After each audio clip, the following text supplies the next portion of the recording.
Happy Veterans Day. Tonight, we'll introduce you to a young man doing amazing things. He's from here. We'll talk about the midterm elections and holiday safety tips. But where else could we begin but LSU, Alabama? Roll it, Kyle.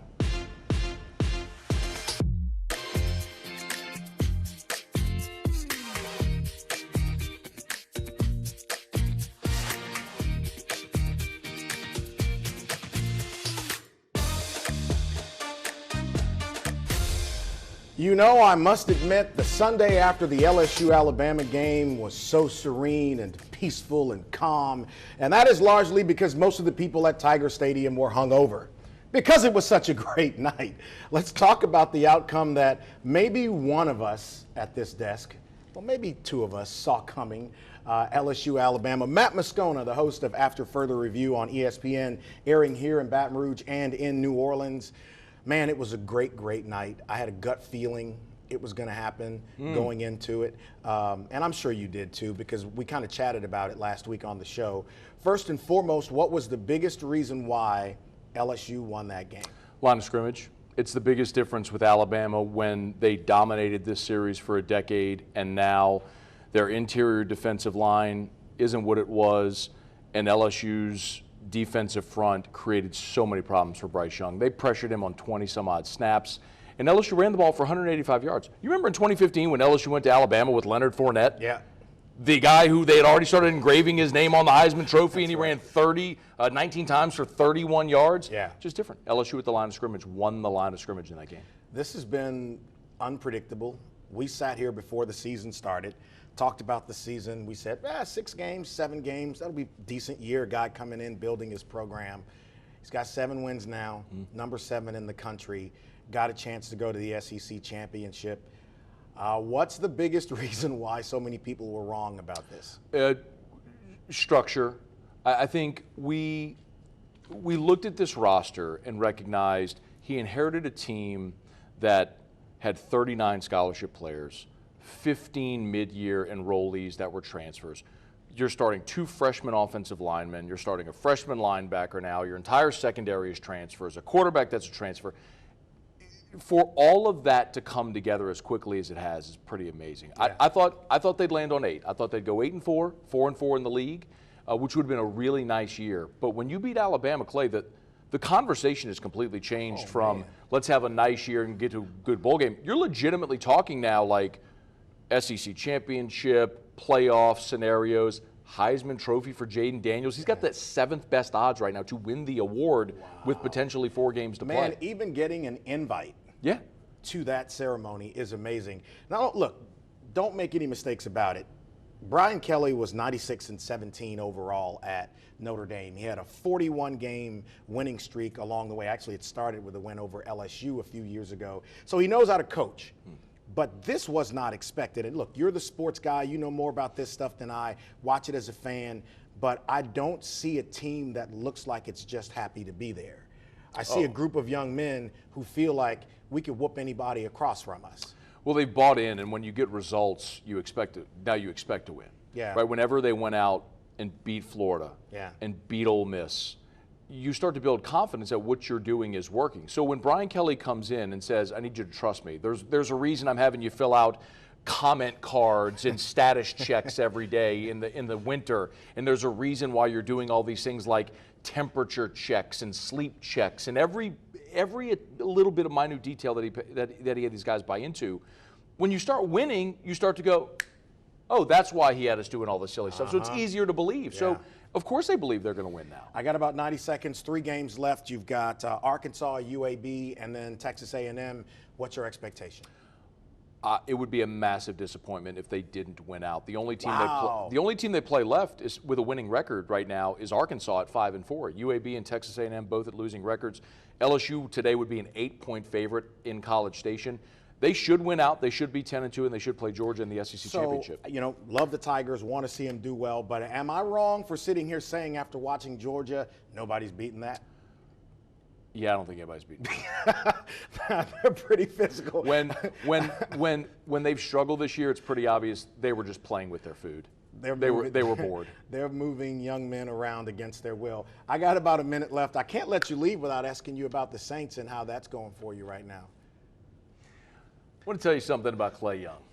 When you grow up in the state of Louisiana and you wait decide you're going to be a 49er fan because of Joe Montana, you're a front-running poser is what you are. You know what's more valuable in life? The climb. That's fine. The 2009 Super Bowl champion Saints mean more than anything he's ever experienced as a sports fan of the 49ers, because in Louisiana he decided he wanted to cheer for a winning team. Why don't you tell me you cheer for Alabama too, Clay? Huh? Big Bama fan? So we know that someone gave Matt a replica of James Brown's dancing shoes because he danced all the way around that. No, my team stinks. My team stinks. They stink. Fire the coach. Get a new quarterback. They stink. You feel better? No, my team stinks. I mean, I don't feel good about that. I think you do. I think it feels good to get that out. I know we're going to lose to Santa Clara, too. I have to listen to you talk to me about it. Oh, we can't wait to have him back for that. Let's talk holiday safety tips next. So, you know, this holiday season, a lot of people are ordering gifts online, but there are still people who go out to retail establishments to buy their holiday shopping gifts. And we wanted to talk a little bit about that and give you some tips to think about if you're shopping. You know what's happening around our country as it relates to crime. So we want you to be safe for this holiday season, especially those who are going out to buy me a gift. So Sgt.Darren Ahmed with the Baton Rouge Police Department is here. He's the Director of Recruiting. We're going to talk about that in just a moment. But Sarge, before we get into these tips, I know that across the department, y'all are talking with people about being safe and aware as they're shopping for the holiday season, right? Yes, absolutely. Safety is always number one, especially during the holiday seasons. That's correct. So let's talk about some of the tips. Just a few things for those of you who are shopping. This is specific to shopping right now. As you can see on the screen, let's go through these. Being aware of your surroundings and where you are, whether it be the mall or some establishment around town. Why is it so important for people to think about where they are when they're there? Sure, yeah, that's very important. Of course, the same way we get up and do our job every day, thieves do the same thing. That's their daily job. So always be aware of your surroundings. Moms, kids, everybody, keep your purses tucked. People out shopping, what they're stealing, so be careful. Right, and then have your keys in your hand. What's the deal with that? Pocket pickers, man. Keys will get swiped really fast. Just like they're stealing items, they'll steal your car. Keys are accessible to get into your house, your vehicles. I mean, so definitely keep all your personal items tucked really tight, whether it's in your front pocket or in your purse, but ladies, keep those purses clutched tight. And then you also, if something strange is happening, a lot of these key fobs have a panic button, so you can set that horn off on your car or SUV to alert people that something's happening around you to draw attention to it. So take a picture of where you park. It wasn't the holiday season, but that was particularly helpful for me in DC when I lost my rental car for about 45 minutes. But if you're around, why do you want to take a picture of where your car is? Man, take a picture all the time. We do it in the airport, right? So we don't forget what level we parked on. So same thing in the store parking lots. Take a picture of your vehicle. That way, if something does happen, you can set your alarm off. People tend to leave their phones behind and lose their phones. And if they catch that picture, that's one small piece of evidence that just could save somebody's life. Okay. And then, so if you're having packages delivered to your home, have a trustworthy neighbor get your packages and take them in so you don't leave them out for the porch pirates. I thought that one was brilliant, so let's talk about that. Yeah, it's brilliant, man. I mean, always the good neighbor is the best neighbor, or the nosy neighbor is the best neighbor, right? I love it. I love it.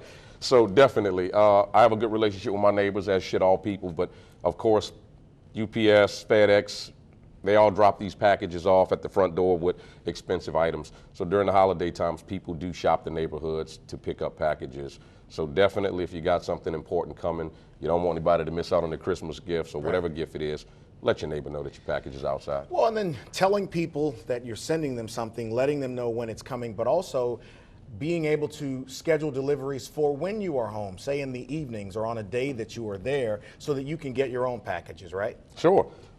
It's even important. I mean, everybody knows you can change your shipping address. So if you have a neighbor that you know is going to be home, change it to their shipping address. Make them aware, you know, anything to keep the package from getting stolen. Well, and people have also talked about having your packages delivered to your business, asking, you know, the company that you work for, hey, can I have something delivered here to keep it from being delivered to the house so it won't get stolen, house or apartment. That's actually a pretty good tip too. Absolutely.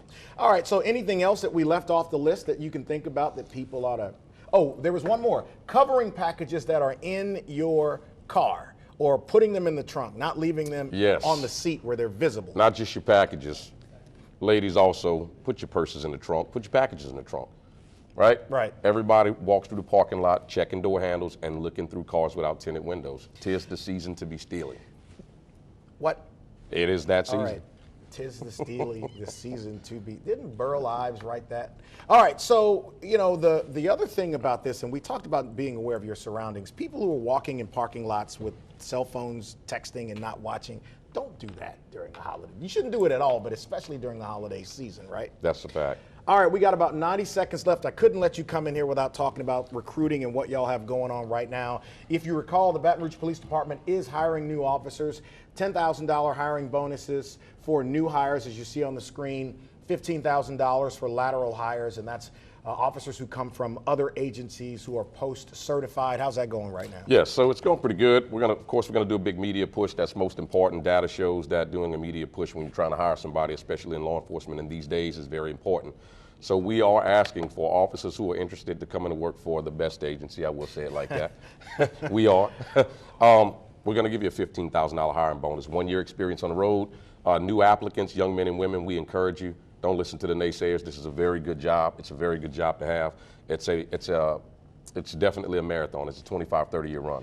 I watched a story this morning about these two officers who saved this baby's life, who had RSV and she wasn't breathing, and it was a pretty amazing video. We might share that with you next week. Anyway, how can people learn more about getting involved or applying Sure. online? Give us a call in the recruiting office, BRPD headquarters. The number there is 225-389-3906. We have somebody always on staff that can answer all your questions, your phone calls, and get you started in the process or give you information. Also visit us on gobrpd.com, G-E-A-U-X, brpd.com. So if you're from around here, you know how we spell go around here. That's right. All right, still to come, we're going to talk about the midterm elections, but up next, got to introduce you to this young man who's got some pretty cool items that you have to see. I'll show them to you next.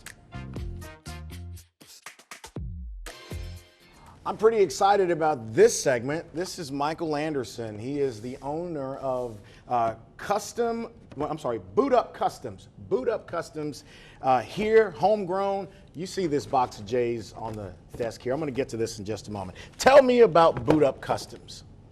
Yeah, so I was born and raised in Baton Rouge, Yeah. and I wanted to be as close to the sports programs as I possibly could. I've been doing art for a long time, Yeah. and this is the way that I found to get up close. How long have you been doing this? So I've been doing art since 2016, and then the sneaker part of that since 2018. So what led to mixing art with sports apparel like sneakers? So at the end of the day, all the athletes are big sneakerheads, and whenever that pyramid goes up, at the top you've got sports, music, entertainment, fashion, sneakers, right? So, I know everybody wants to see what's in the box here. Give me 3 there, Kyle. Look at this right here. Hang on. These are Jordan 1s. Look at that. Look at that. No, they're not mine, but I'm working on it. So, brother, this is pretty immaculate. Let's talk about this shoe and why you did this or chose this, because this is beautiful. So what's the story behind this? Yeah, so I really like working with gradient, where the inside of the shoe is gold, the outside is purple. Yep. And so as you turn them, Look at it the switches over to Louisiana this. on the tongue there. Kyle, I got a lot of can you state see pride. that on 2? Can you get that on 2? The Louisiana on the tongue? Dang, okay. You got a lot of state pride. That's right. And I won't even tell you who these are for, but I know, but pretty important. So yeah, so how many varieties of these are there? I think we've got some pictures of some of your other stuff. How many varieties of these do you have? Yeah, so right now I've worked with a bunch of NFL players, some NBA guys. The first sneaker project I ever did was with Skylar Mays. That's those actually, yeah. And Skylar's a good friend of mine. Yeah. And then I've worked with Jamar Chase, Jaden Hill, Dylan Cruz, and we have a lot more cool stuff planned. So I mean, look at that. Pictures of people in your shoes there. I know as an artist, that's got to be one of, I'm an advertising PR guy, and we create things for people, and there's no more gratifying feeling than seeing a logo on a building that we designed for a customer or helping them. It's got to be the same for you. When you see an athlete out there wearing shoes you designed and they're wearing them, talk about that feeling. yeah, it never gets old. That's something that's beautiful, and I get to go to the games and then get field passes with the players. So seeing him out there on the field or on the court is really special. See, the big thing for me in wanting to have you come on and talk about your company and what you're doing is I think we need to promote more of that around here. So many young people graduate from college and they leave and they go and take those talents somewhere else. This is absolutely going to blow up because, you know, people are wearing sneakers with tuxes now. I don't love that, but it's a thing people do. What's the most exotic thing you've designed and who for? That's tough. So I just recently there's a rapper, his name is the Kid Leroy, and I just did about a 5-foot big wood cutout piece for him that I was able to give to him in Denver. And he paid for it? Or Yeah. So listen, if people want to order, because that's an obvious question people will have, if I want to order shoes like this, they can go to your Instagram and see what you have to offer. Not likely to get it before Christmas, but if they want to order, they can get some of these, right? Yes. Right? So talk about that process, you know, because let people know, how do you do it? Yep, so my Instagram is at get.like.mike. I actually do have www.bootupcustoms.com. It's under construction right now, but will be live soon. And I have the first thing that I'm selling to the public. So I have a pair of tiger print Jordans as well as a hoodie that I designed that I'm selling to the public. So, man, this is pretty nice. This is pretty nice. I'm gonna have to talk with him about this. You know, I know his mother, so we're gonna have to have a conversation about what he's gonna do for the Clayster, because these are absolute fire. All right, coming up next, the midterm elections have come and gone, and what about the fallout from it? And good old Connie Bernard. Yes, indeed. We'll talk about that with Lionel Rainey right here on the show next. Well, you saw that the midterms have now come and gone. Let's talk a little bit about that with Lionel Rainey, the founder of LR3 Consulting. He works with candidates around America, and the midterms, it was different. There wasn't the red wave that everybody thought there was going to be, and there were probably a number of reasons behind that. Republicans need 7 seats. There are 7 competitive races. They need 7 seats out of that to gain the House, 2 seats in the Senate to gain the Senate. Georgia is ground zero for what's going to happen. What was your biggest takeaway from Tuesday night? Pennsylvania was my biggest takeaway. Okay. I just could, you know, and that's what, if we don't win Georgia, Pennsylvania is going to be what swings the balance in power. It was an interesting race. It was a Trump-backed candidate in Dr. Oz, which most people are familiar with probably one of the least likely to win candidates on the Democrat side. You know, an individual who just recently had a stroke, was holed up in his home for weeks, wouldn't do debates. That was a shocking loss. You can dig into what that means on either side. But, you know, look, my biggest takeaway is that the Republicans took the House back. And will likely and have a good chance to take the Senate. They have a good chance to take the Senate. It's going to come down to Georgia is what it looks like. Again, you will see $100 million pour into that state. Herschel Walker, an unlikely candidate, is going to be running. I think Democrats set expectations too low, and I think Republicans set expectations too high. Brilliantly said. Brilliantly said. Democrats set expectations too low. Republicans set them too high. Specific to Georgia, here you have a former Georgia college legend, University of Georgia, and across from him, an unlikely Senate incumbent who pastors Dr. Martin Luther King's former home church. Right. Now, Herschel Walker has about $32.5 million in his war chest. Senator Warnock has almost $136 million in his war chest. Without a third candidate in that race, which is what pushed it to a runoff, Warnock probably wins. Warnock came within, you know, 1/4 of a percentage point in winning outright, you know, which is shocking when you see it tells you people vote differently for governor and how they do. Because Stacey Abrams lost the way she did. Stacey Abrams lost Both big. are statewide races. Right, both were on the ballot. One lost big. Stacey Abrams lost big. A Republican won the governor's race.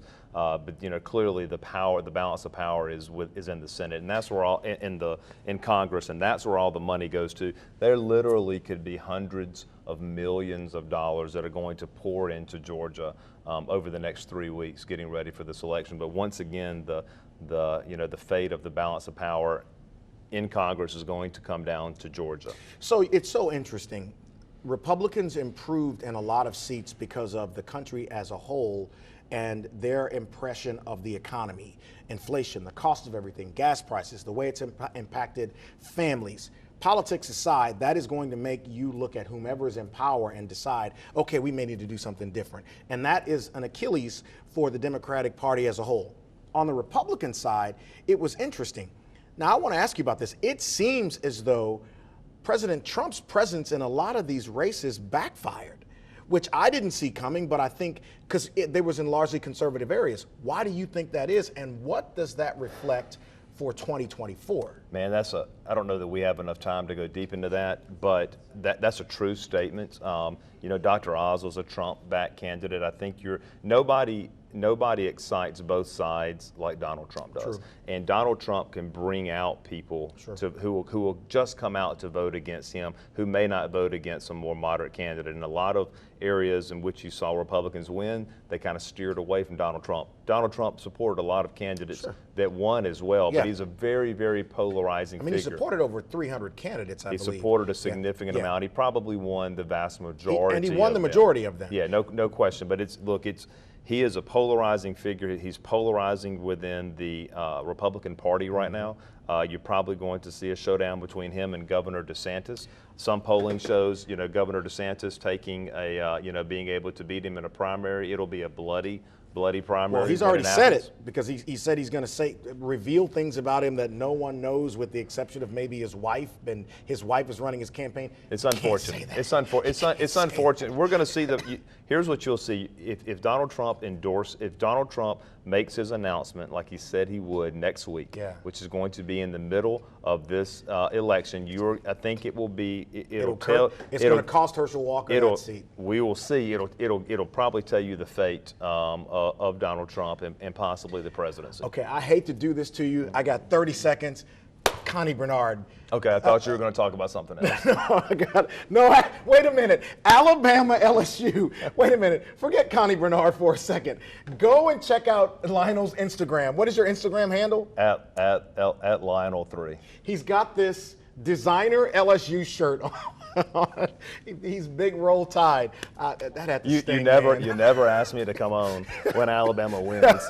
But you'll be here every week if I did. When Alabama loses, you bring me on. Okay, I gotta go. Yeah, so I lost a bet, so I'll say it on TV. 10 seconds. Tigers. Wait a minute. On 3, one more time.